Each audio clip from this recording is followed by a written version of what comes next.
Hello yourself, and welcome to our penultimate video for the AS course. A lot of this is going to be some revision of GCSE, and we're going to introduce some new concepts at the end. Shouldn't be too long a video, this one, so bear with me. Here are our specification points, not too many. Feel free to pause the video and have a look through them.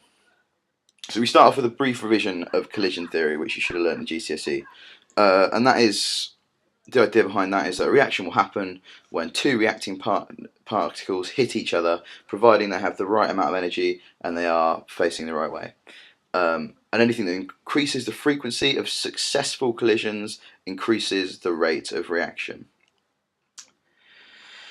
So concentration and pressure I always think of as the same thing basically. It's all talking about how many particles you have in a given volume.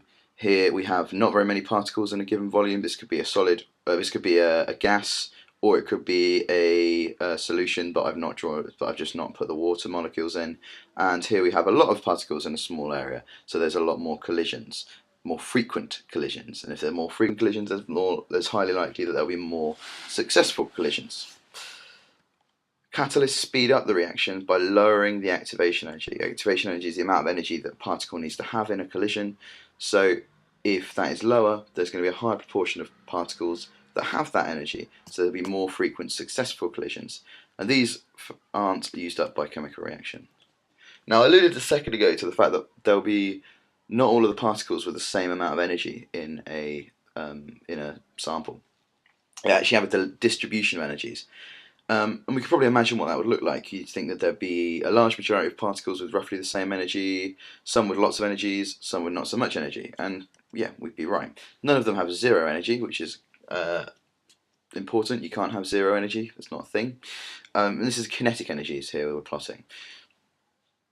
So if we look, the x-axis is energy, and the y-axis is number of molecules. Please remember that the x-axis is energy, because normally we have energy as on the y-axis. That's what we've been using so far in our enthalpy lessons. So energy along the bottom and number of molecules along the top. This bit here, that's the modal energy. That's the most common energy that you can have if you're a molecule in this sample.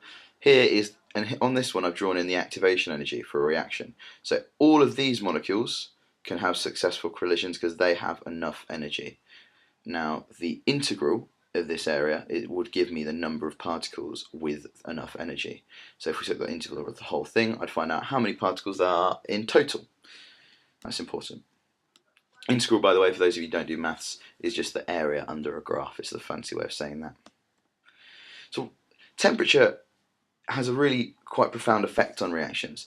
Just increasing a temperature by 1 degree increases the rate of reaction by a lot more than you'd expect, more than it should do.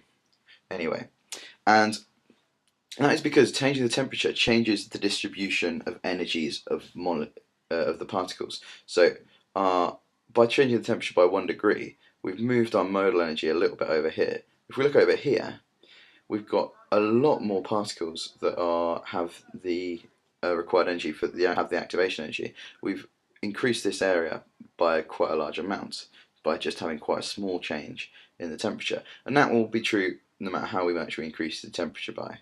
It's important we know how to draw these graphs and show how the activation energy will stay the same, but the number of particles that have that energy will increase. So the other option to making more reactions is to have, apart from having a higher number of particles, is to have a lower activation energy by using a catalyst. And this is a graph showing how that works. We have these particles over here. These are the ones that have the original amount of activation energy. That's the original activation energy. So only these ones would have been able to react originally. Here we have a new lower activation energy from our catalyst. Now all of these particles and all of these particles have enough energy to be able to react, which means that our reaction will go faster. Oh, I'm very sorry. Will go faster as a result of more successful collisions. Thank you very much for watching. I will speak to you all in our lesson.